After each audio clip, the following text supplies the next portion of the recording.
Dice Florentino Menéndez que le gusta tanto cocinar que tiene la sensación de no haber trabajado en la vida, aunque la suya es una carrera larga, de fondo, con subidas y bajadas, como un puerto de montaña. De hecho, de joven iba paraciclista, deporte en el que compitió durante 3 años, pero que cambió a los 17 por los fogones. Debutó en La Gruta, estudió en la Escuela de Hostelería de Gijón y estuvo en otros 2 míticos como Del Abra o Del Arco. Tuve tanta suerte en los sitios que trabajé que tampoco puedo decir exactamente dónde aprendí más, ni dónde estuve más a gusto, ni nada. Porque aparte también luego estás en otros sitios, como estuve en Nicolasa de San Sebastián, José María de Segovia. También estuve con Paco Ron en la Taberna Vía Vélez.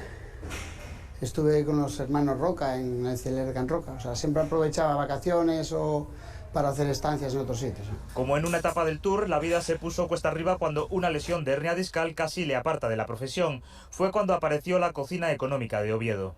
En principio a mí la idea no me atrajo, pero un poco casi hasta por cumplir vine a la entrevista, y cuando conocí a la hija de la Caridad que me hizo la entrevista, que era Sol Esperanza, y conocí el sitio, como que me enamoré de esto. Digo, pues madre mía, yo tengo que probar esto. Entonces, bueno, fue, aparte de en su momento una salvación para mí, que no tuve que dejar el oficio, luego fue pues casi que una cumbre para mí profesionalmente.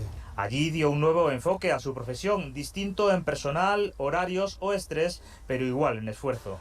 Doy de comer a gente que muchos de ellos me crié con ellos. Entonces, claro, para mí también fue una sorpresa. Hubo gente que vi aquí que me sorprendió verlos.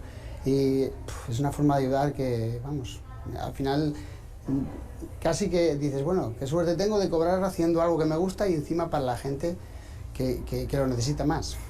Y donde se aprende día a día. Posiblemente aquí lo que más aprendí es eso, ¿no? La humildad de la gente que viene a trabajar aquí voluntaria, y la entrega de las hijas de la caridad. Eso es algo que yo no conocía. Si hubiera pensado que quería ser, no hubiera pensado llegar a estar aquí, pero lo hubiera elegido, sabiendo lo que era hoy en día. Sabiendo lo que es hoy en día, lo hubiera elegido. Un cocinero que llegó a ser con 19 años campeón de Asturias de jóvenes cocineros y que hoy, con 51 y 6 en la cocina económica, dice haber encontrado la cima de su carrera.